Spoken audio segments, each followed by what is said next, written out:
There's a big difference between the hobbies you do simply for the joy and relaxation of it versus constantly buying new supplies and stockpiling your craft supplies in hopes to get to it eventually just for the sake of a hobby. And look, don't get me wrong, I love hobbies. My entire life is basically just a bunch of side quests because of the amount of things I love to do and try doing. But when did hobbies become so consumer focused? Are there alternatives to this? And is there a way to approach hobbies without over consuming?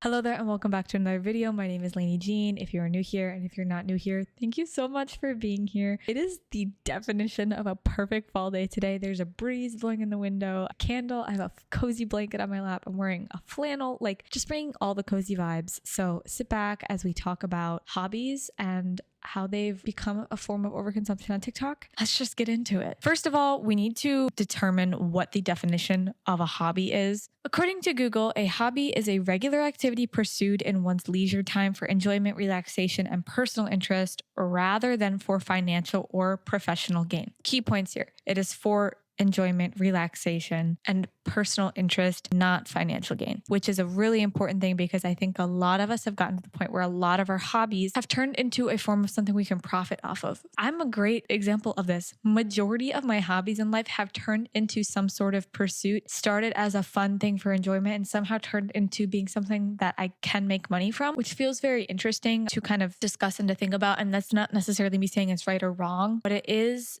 a topic of discussion that could probably be a whole video on its own. Just the idea that you can basically take any hobby nowadays and turn it into some sort of business, some sort of special skill you can use to get a job. There are a lot of ways to kind of turn your interests and your hobbies into a career, which can be really great. For example, me with YouTube, this started as a hobby, something I could do for free that is fun, it is creative, and I love it. And thanks to you guys, I am starting to make money from it, just from views and you guys watching the ads on my videos, which if you do, thank you so much. If you don't, that's totally fine. I don't do this because of the money. I do this because I enjoy creating and I enjoy building a community and talking with you guys. That is just like, this is something that started as a hobby and it is becoming kind of a career. I don't want to say accidentally because I do put a lot of time and effort into this, but it wasn't the goal. And I think that happens with a lot of different people's hobbies. As a kid, you might start doing art and you grow up to start selling art. I started dance when I was 2 years old and I'm now a professional dancer. There are so many different instances where your hobbies can become your career and your form of income. Getting a little bit off topic there, but I do think that is something to talk about. Maybe I'll make a whole video on that. We'll see. For me, a hobby truly is just something that you do for joy and fulfillment and in your free time. And there becomes a time where it can become something that becomes a career. And I think that changes it from being a hobby into your job. And that's, again, not necessarily a bad thing. This can be a good thing. This means that part of your career can be something that really means a lot to you. It's something you enjoy. So now I want to talk about how hobbies have become a really big trend on TikTok, aka Hobby Tok, and kind of just go over some of the different trends that I've noticed, starting with the biggest one I've noticed for cozy season or like fall, autumn time. Coloring books have become such a big trend. I'm a huge fan of coloring books. I have used coloring as a form of self-soothing activity, a mindful activity for a very long time. It's been something that has been recommended to me since I basically started going to therapy when I was young. It is a very therapeutic thing to do. I think that is a great hobby, but there comes a point where it is just so full of consumerism and it's not about the activity itself. It's just about the pursuit of getting these things. So what I've been noticing on TikTok is, first of all, it's a very distinct style of coloring book. Nothing wrong with that. They're very cute. I really do enjoy the artistic style of them. But they are all starting to kind of look very copy and paste. And I don't know for sure if they're all by the same artist or if there's artists that are just taking an idea from the original and kind of copying it, slightly changing it, and then selling it as their own thing. But all of the ones that are blowing up on TikTok right now are all the same characters, pretty much the same style coloring books, maybe slightly different. Like there's only so many options that are going around right now. And they even have seasonal ones that are coming out, like this Halloween themed spooky ghost, but it's still the same style of illustration. And the thing is, there's no problem with getting one of these to start the hobby of coloring. My issue is the amount of bundles of these that are being sold, the people that are buying like an entire haul of 10, 20 different coloring books. There's a video I saw for an ad for the coloring books on like TikTok shop where you could get a pack of 8 of them. I don't know who realistically needs a pack of 8 coloring books for themselves. If it's just you, maybe like if you have a group of 8 friends and you like gift each one of them a coloring book, maybe I could see that being a thing. But I think in general, they are being promoted as this thing that you buy for yourself. So you have 8 different options of coloring books. You are not going to be able to go through that in an efficient amount of time because hobbies are not something that you like necessarily have to do every single day. It's something you kind of do whenever it feels right. For me, coloring is very much a thing that I remember that I have a coloring book probably like once every 2 months and I'll sit down and do it for a few hours and then I put it away and I forget about it. I kid you not, I've had the same coloring book for 4 or 5 years now and I'm not even halfway through it. Granted, it is a very intricate coloring book, but still it is going to be with me for a long time. And I feel like the same kind of thing can happen with these coloring books. If you are a person who colors every day, I guess I could see the use for it if it really is like that very sort of therapeutic and joyous activity for you to do and you do it on a consistent basis. Like I can see why you would want multiple coloring books, but I also think why wouldn't you just get a new one after you finish the one you were previously working on? It's not just the coloring books that are becoming a product of overconsumption, it's also the markers. A lot of people have rows and rows of markers. A lot of them are like the same shade, only slightly different. And when you're doing this as a hobby, do you really need that many markers? I know for me, I use a 12 pack of colored pencils and that does the job because it's more about the act of just getting creative with what I have and coloring the page in front of me rather than being perfect or having the exact color for every single thing. It made me think a lot about when I was younger, probably like late elementary, early middle school, when I was obsessed with watching artists draw with Copic markers. That is a bit different because they are like artists and illustration is their job, but even their collections of markers were insane. And I just remember wanting that amount of markers for no reason. I just wanted to have that many markers to be like, yeah, this is my collection of markers. But are you going to use all of those before one, they dry up, or two, you get bored of them? Again, it's a case by case basis, but I think for a majority of us, we'll get into this hobby for like a season and you'll really enjoy it and use it. But then, you know, the next thing comes around and it goes to the back of your closet or the back of a drawer and you forget about it. And these markers dry out and they don't get the proper use. And the coloring books that you have 8 of are no longer interesting to you, especially because so many of them look the same. You might get bored of seeing the same exact illustration style. That's all I'm going to say on coloring books because we have some other things, some other hobbies I want to talk about as well. Another hobby that I saw that I did not know was a hobby, sticker collecting, or like sticker, not even collecting. You like take stickers and like put them on like another piece of paper and then like build a room around the stickers. It's like sticker decorating, I guess, but like on a piece of paper, like sticker art. We're going to go with that. Sticker art. Does every hobby you do have to be practical? No. I don't think that every hobby you partake in has to like actually result in something that is purposeful. I mean, it is serving a purpose of being entertaining to you, giving you something creative to do. But I do really struggle with these hobbies where there is no actual purpose to it. You are literally just buying books of stickers to then take the stickers off and put it in another book or on another piece of paper with more stickers, which just seems like this like cycle of just buying and then using the sticker, but not actually using it. Then again, now my brain is just turning like, what even is the purpose of stickers? They just look cute. That's kind of the purpose of a sticker. At least these kinds of stickers, they just look cute. So is there really ever any purpose for a sticker?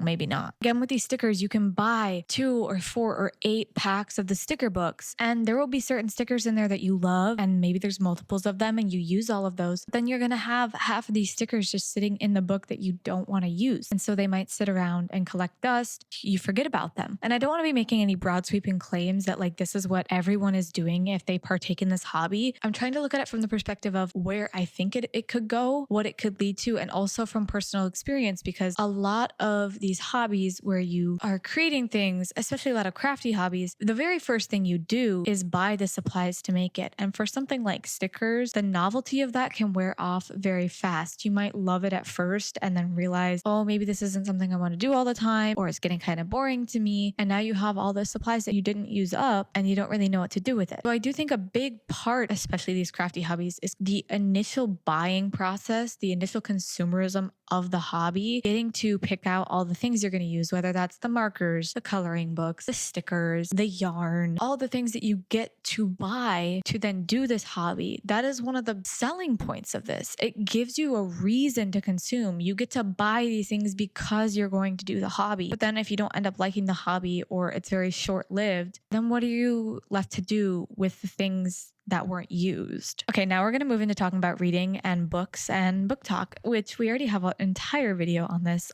page, which some of you guys loved and some of you hated. So I'm going to approach this as gently as possible and with as much respect for everyone's opinions as possible. Reading as a hobby is great. More people should read. I feel like not enough people read on a regular basis, regardless of the style of reading, whether that's fiction, nonfiction, romantasy, or it's sci-fi, or it's autobiographies. Like the genre of reading doesn't necessarily matter to me. The fact that people are reading in general is great. Like whether it's to expand your imagination or to expand your knowledge, any reading is good reading to me. And I am not against reading. I think a lot of people in that previous video thought that I was saying people should not be reading, which is not what I was trying to say. The point I'm trying to make is that you are able to partake in this hobby with little to no money involved if you have the access to it. I know not everyone has access to a library or a little free library, and this is not going to apply to every person. Majority of, I can't even make like the sweeping claim that for majority of people, but I feel like there is a good amount of us that do have people we can go to borrow books, or we do have access to little free libraries, or we have a public library that we can go to, or we can find books on a secondhand website or a thrift store, or we can go to a bookshop for book sales and find books for a couple of dollars versus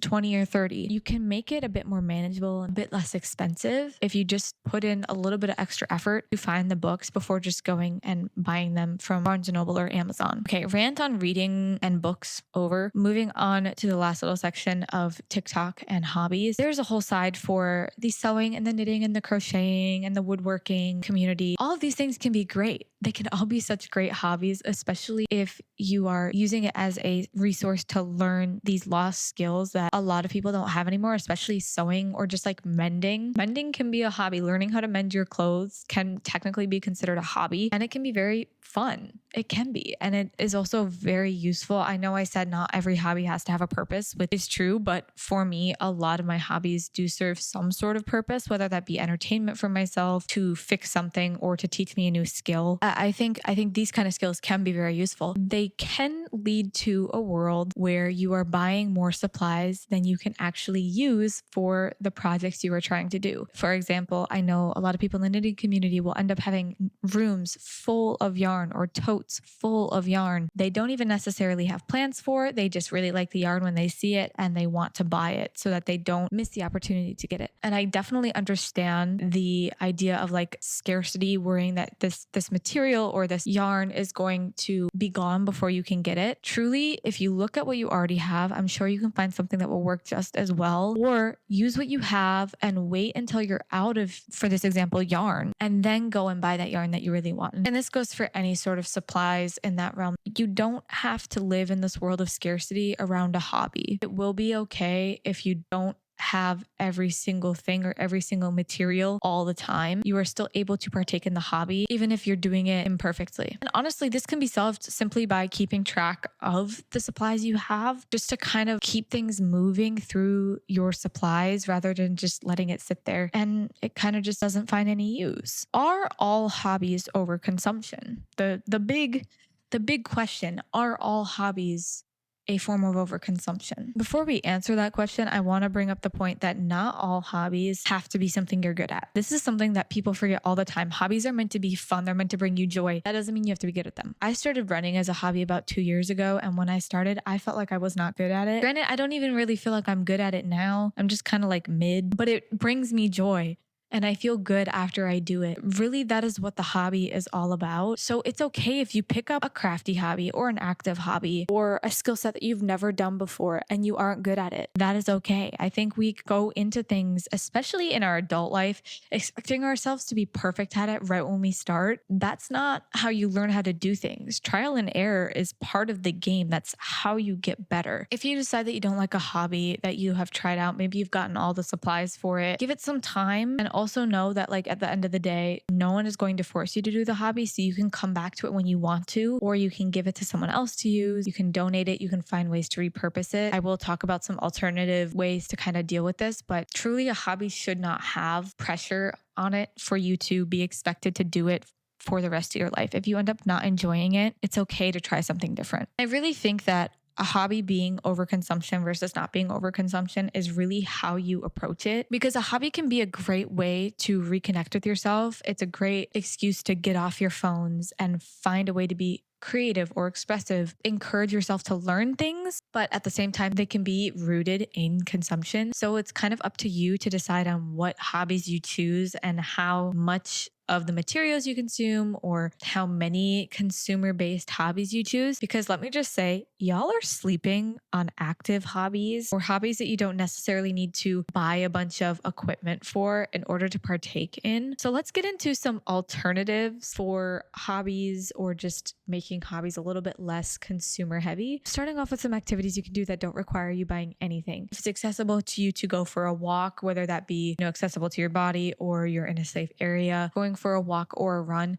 Now, running, obviously, after a certain amount of time, you are going to want to get shoes that are good for it. So that can be an expense, but just the idea of like getting outside and moving your body can be a very cost-effective thing to do. Along with that, bird watching and collecting leaves. Oh my goodness, there's a squirrel outside my window. You can't tell me you don't ever go to a park and just like sit and look at the animals. It feels like very reconnecting to the world around you, very grounding. Collecting leaves, it is fall, so collecting leaves, seeing like the crunchiest leaf you can find or the most unique colored leaf you can find. Flower pressing is something you can do if you have access to like wildflowers. Take some flowers and like press them in a book. I've never actually done that before, but when I was making this list, it sounded like a fun idea, so I might have to try that. Hiking, if you have access to like national parks or state parks or just like a park in general that has some sort of hiking trail. If you are doing activities that require some sort of consumption, I really recommend using up all of that supplies before moving on to another one. So say you are really into knitting at the moment and you decide that that hobby is kind of dying out and you want to try something new. It could be a good idea to either try and finish using up the yarn you have, give it to someone else you know that uses yarn, donate it somewhere that is in need of it,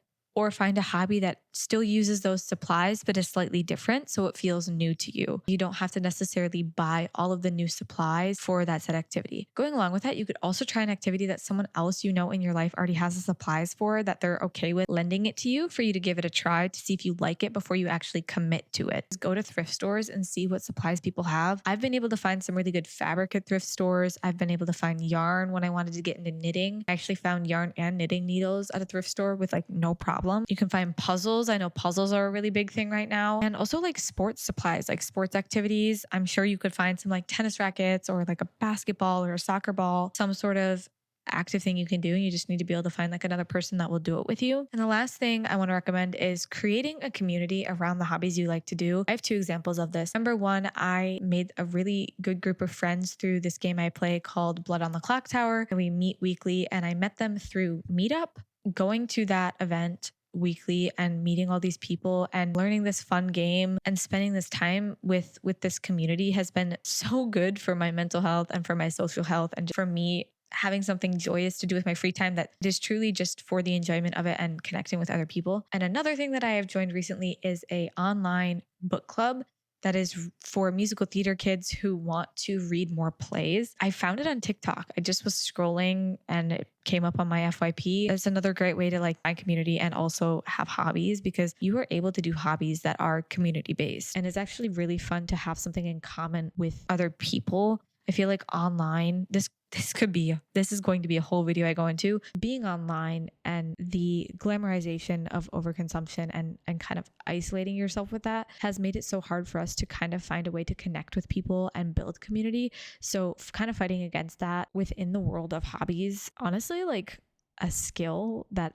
I've had to develop myself, getting comfortable, like being uncomfortable in these groups of people that you don't necessarily know and taking the time to like build those connections with people is super important. I think now more than ever, it is so important. At the end of the day, why are hobbies so consumer focused? I think it's genuinely just the nature of a hobby. There is a lot of times some sort of supplies that goes into the hobbies you want to do. Yes, there are certain hobbies you can do without needing any supplies. A lot of them do require baseline sort of supplies that you need to get started. which can be hard because you don't know for sure if you're going to like it or not, which is why I think it's important to only buy the necessary supplies to get started before deciding if you want to like go full into it. Do I think hobbies are only a means to consume more? No, I think a lot of people have really good intentions with their hobbies. You just have to be careful about how you approach it, especially when you're watching people do it online. You just need to kind of have a clear mind of what you are watching and what is realistic to you and your lifestyle and how you consume things. And do I think hobbies are able to be low waste, low cost, and even free? Yes, like I said before, it just depends on what activities you do and how you approach it. At the end of the day, hobbies are supposed to be fun and fulfilling, and I think we need more of that. So I don't think there's any need to like bash on this world of hobbies, but I do think it is a very good discussion to have. So with all of that being said, please let me know your thoughts on this conversation down in the comments below. I love chatting with you guys about this stuff. Let me know if you agree with me, if you disagree with me, any thoughts you would like to add to the conversation. And as always, thank you so much for being here, and I will see you very soon. Love you. Bye.